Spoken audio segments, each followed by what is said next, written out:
chef de village.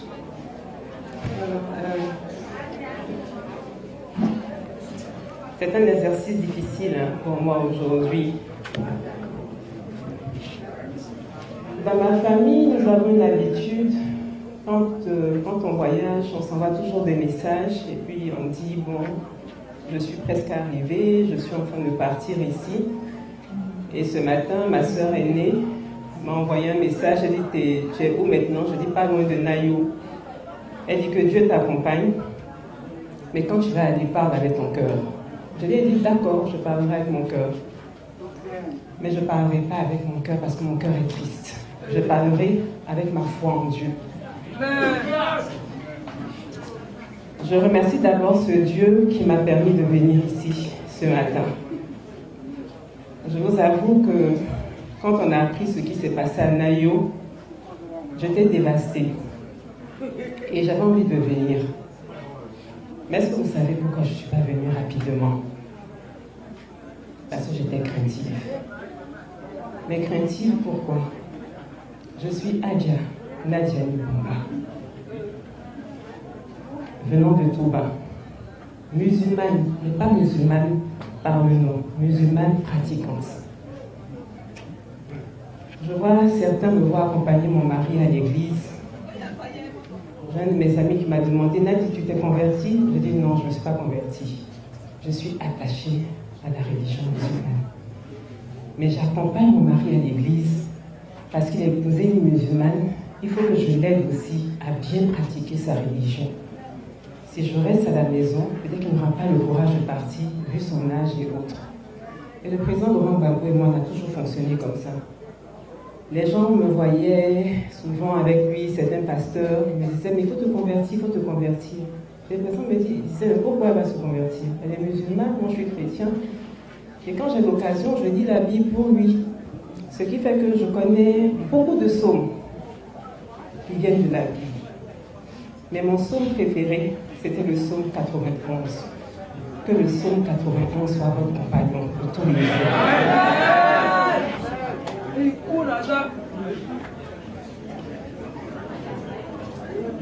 Je ne suis pas venue ici pour vous demander, bon, pardonnez, comme je suis Djoula, pardonnez, non. Je ne suis même pas venue vous demander des explications. Vous avez expliqué ce qui s'est passé, mais vous n'avez même pas besoin. On ne justifie pas mort. Quand quelqu'un meurt de cette manière, il n'y a pas d'explication à donner. On a cassé un magasin, on a fait ceci, on a fait cela. Il n'y a pas d'explication. On ne doit pas tuer. On ne doit pas tuer. Mais avant de poursuivre mon allocution, je veux d'abord dire merci infiniment aux populations de Nayo qui me reçoivent aujourd'hui, moi la musulmane.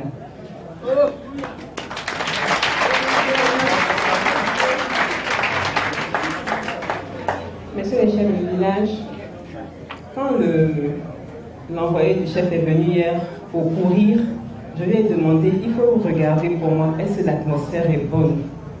Est-ce que tu penses que je peux aller? J'ai appelé Kamé. J'ai dit, mais c'est comment?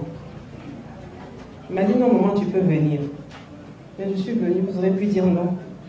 Tu es une fille Djoula. Moi, je ne suis pas Djoula, je suis Maoka. Tu es une Maoka, tu es une Malinké. Ne viens pas chez nous. Ne viens pas chez nous parce que ce sont tes parents qui nous ont tués. Mais vous avez accepté que moi, je vienne vous voir au nom du président Laurent Gbagbo. Soyez infiniment remerciés.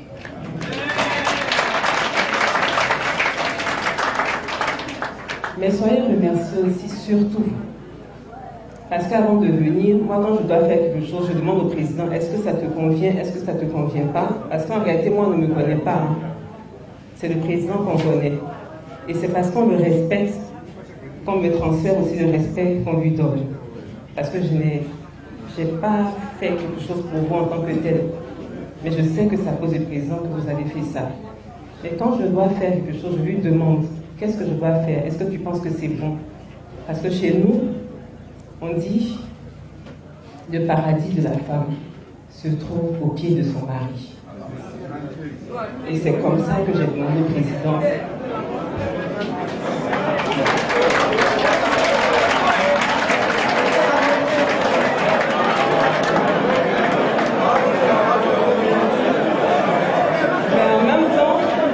Je vois des enfants applaudir et des garçons applaudir. Il est aussi dit dans le Coran que le paradis de l'enfant se trouve au pied de la mer.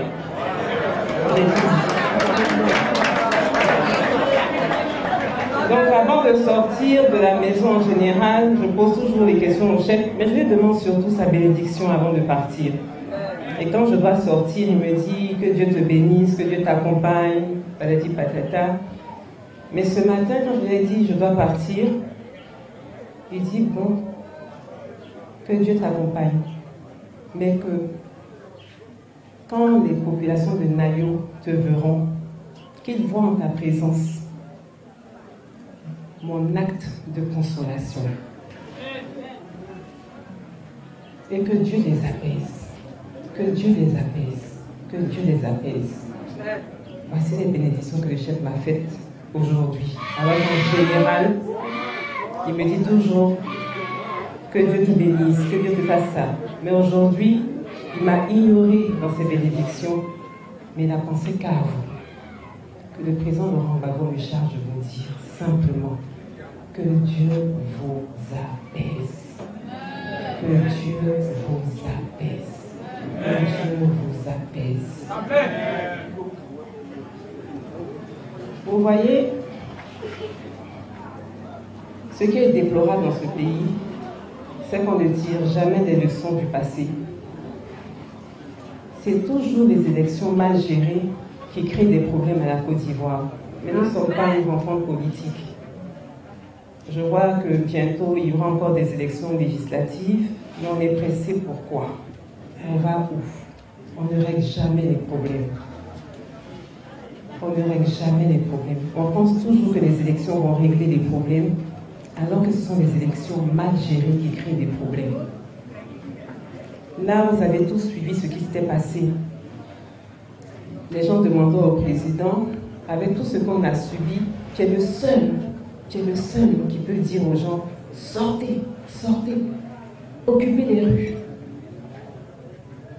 Mais c'est pas facile, hein? Tu vas dire aux gens, allez occuper les rues. Alors que tu sais que peut-être qu'ils vont trouver la mort.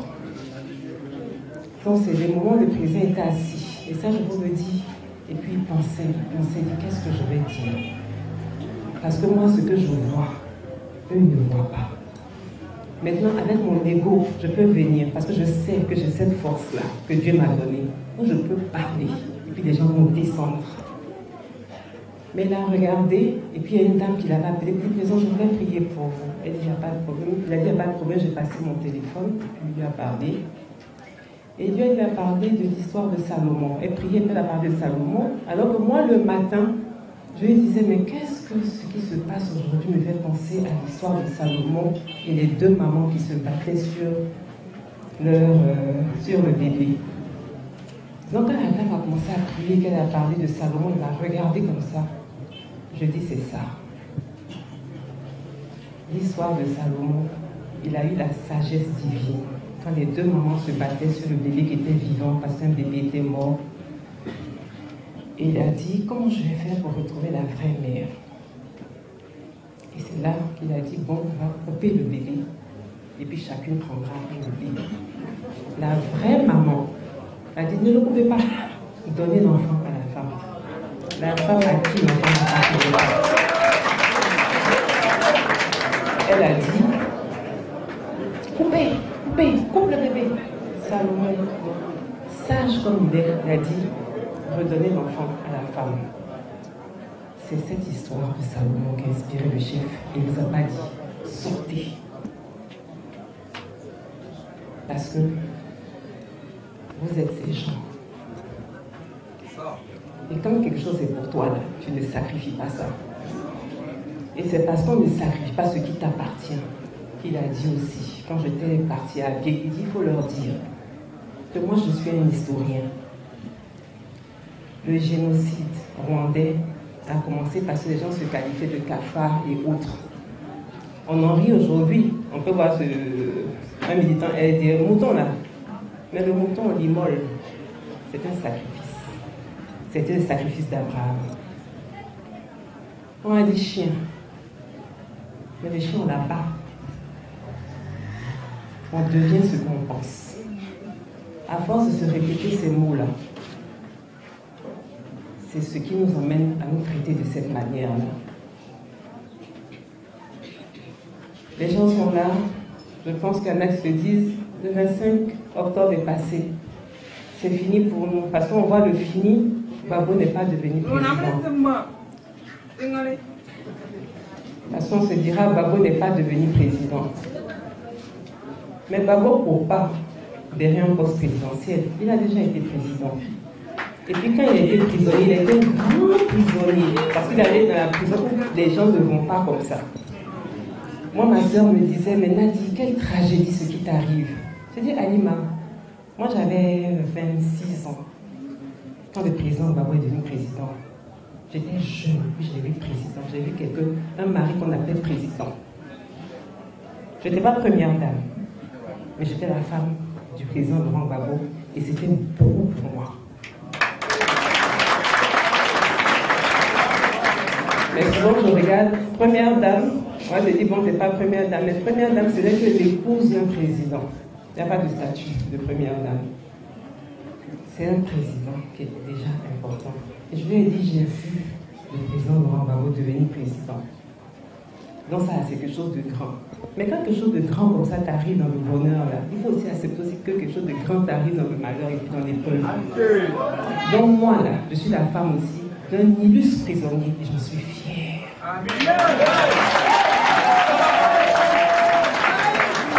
Mais ça ne sera pas une tragédie pour moi. Je dis, Alima, tu vois, quand on parlait de Nelson Mandela, on oublie qu'il tapait des pierres quand il était en prison. Et les gens voyaient ça comme de la honte. Aujourd'hui, ce que tu vois, tu dis président en prison, que tu es peut-être désespéré. Mais quand il sortira, l'image que tu as vue, on l'a déshabillé là, ça va être une image de gloire pour toi parce qu'il aura gagné. Donc ne vous arrêtez pas à un chiffre, 25 octobre. Il a été président. Il est rentré dans l'histoire. Vous ne savez même pas ce que Laurent Gbagbo représente aujourd'hui. Et c'est ce Laurent Gbagbo-là qui aime l'homme. Et ça fait aujourd'hui pitié parce que Laurent Gbagbo comprenait qu'il allait courir et puis venir aujourd'hui. Mais il m'a dit, cours, sois mes pieds. Il a dit à sa sœur, sois mes pieds. Toutes les femmes que vous avez derrière nous, il a dit, sois mes pieds. Et vous qui êtes ici, là, vous avez été ses pieds, ses oreilles, tout. Et c'est dommage ce qui vous arrive aujourd'hui. Mais ce que Laurent Gbagbo veut, au-delà de tout, au-delà même d'un poste présidentiel, c'est que la justice puisse régner dans ce pays. C'est que la justice puisse régner dans ce pays. Les morts que vous avez eus, on ne peut pas les remplacer. Les gens ont justifié l'assassinat de ces personnes-là par le fait qu'on a brûlé des magasins. Mais les magasins, ça se remplace. Mais un être humain, ça ne se remplace pas. Donc, c'est pourquoi je dis qu'on ne justifie pas un mort. Ah, hier, c'était Naïbli. Jusqu'aujourd'hui, on ne sait pas qui sont les coupables. Aujourd'hui, c'est Nayo. Vous devez être désespéré en vous disant, est-ce qu'on va condamner, on va juger ceux qui ont tué nos parents? Je suis pour vous dire que pour qu'il y ait la paix, pour qu'il y ait la réconciliation, il faut d'abord qu'il y ait la justice pour qu'on puisse réparer. Même si le président n'est pas président, il ne vous abandonnera pas. Il restera avec vous. Il restera avec vous jusqu'au bout, afin que la justice puisse exister enfin dans ce pays. Je ne vais pas être très longue. Quand je suis venue, je vous ai dit merci parce que vous m'avez reçu. Mais je vous dis surtout merci parce que vous m'avez autorisé à aller dans le quartier Djoula. Moi je le dis, je suis musulmane, je suis venue. Depuis que je suis venue, quand je sors avec le président, quand on parle dans les villes, je ne vais jamais dans un quartier Djoula. Jamais. Je ne montre même pas mon côté musulman parce que je ne veux pas instrumentaliser ma religion, et puis je ne veux pas instrumentaliser mon ethnie à des fins politiques. C'est pour cela que je me tiens toujours à côté, je les vois, je ne parle pas, puis je ne vais pas faire de meeting chez les Djoula parce que je ne veux pas qu'on m'utilise en me disant, comme Céline Djoula, elle va nous apporter des voix. Moi, je ne vois pas la politique de cette manière. Je peux être Djoula, musulmane, et puis être avec le président Laurent Gbagbo. Il ne faut pas qu'on se trompe et qu'on pense que ce qui arrive, c'est une communauté contre une autre communauté. C'est un parti politique contre d'autres partis politiques. C'est un parti politique contre d'autres partis politiques. Mais il faut que ces leaders des différents partis politiques arrêtent de parler de la bouche et parler avec le cœur, afin que ça, là, on évite ça définitivement en Côte d'Ivoire. Moi, j'irai au quartier Djoula, parce qu'aujourd'hui, c'est assez spécial. D'habitude, je ne vais pas dans les Djoula, mais venir vous saluer et puis ne pas aller là-bas aussi, je me sentirais mal à l'aise. C'est comme si je rejette ce que je suis. Mais c'est ce que je suis, malgré ce que je suis là. C'est pour ça que vous m'avez reçu. Moi, je demande à Dieu de vous apaiser. Et cette hospitalité que vous avez là, dont le chef vient de parler, ne perdez jamais ça. Ne perdez jamais ça. Mais il faut aussi que nous-mêmes, les leaders, on comprenne que c'est nous, on aime aller chez tout le monde. C'est nous, on est chez tout le monde, et puis à Djoula. Mais vous êtes des gens bons. Vous êtes des gens bons. Il ne faut pas que la méchanceté humaine là, vous enlève cette gentillesse que vous avez. Et cette gentillesse que vous avez permis de m'accueillir. Et ne perdez jamais espoir. Quand je suis venue ici, c'était pour vous dire, il y a hope pour tous les morts. On ne pourra pas les remplacer. Mais Dieu va occuper leur absence dans vos cœurs. Et ça, je le demande au bon Dieu. Je vais vous laisser en vous disant de ne pas désespérer. La justice, là, elle va vaincre dans ce pays-là. Et dites-vous que rien n'est fini et ce n'est pas fini. Que Dieu vous bénisse.